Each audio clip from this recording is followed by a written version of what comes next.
Hi guys, welcome back to my another video. Ni adalah footage daripada Canon C70. Aku ada beli C70. Aku beli this one sebab aku nak merasa lah Canon C70 tu macam mana, dia punya output dia macam mana. And then memang this one tak ada masalah. Kalau aku nak shoot 4K 10 frame per second ataupun 4K 120 pun tak ada masalah. Kamera sebenarnya banyak function juga.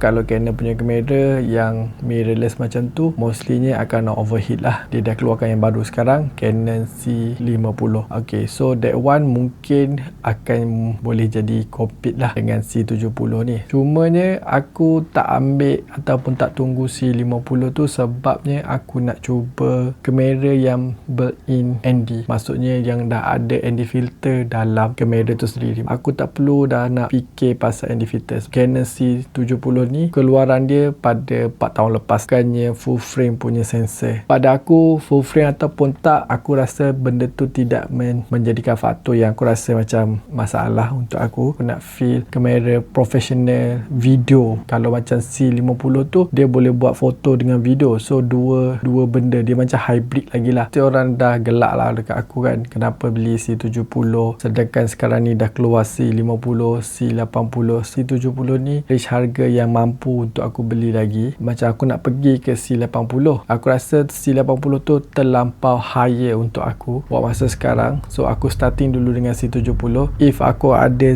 job melibatkan this camera more, aku akan invest kepada C80. Sekarang ni aku proses learning dalam buat video, storytelling. Untuk C70 ni, teknologi dia 4 tahun lepas, cuma dia ada dua DGO sensor macam tu. Untuk ISO native dia memang agak kurang lah daripada kamera sekarang. Kalau kamera sekarang 2 base ISO, triple base ISO. So dia ni adalah satu je. So dia native ISO dia 800. C70 ni macam aku punya dream jugalah untuk ada satu kamera cinema macam tu. Dari segi ekosistem, Canon tak berapa ramai yang pakai lah. Sebenarnya diorang akan guna Sony FX3 lah. So kalau nak cari shooter pun senang, kalau nak cari assistant pun senang untuk Sony punya user. Canon ni masih lagi dalam fasa yang developing dia punya sistem dia dan ekosistem.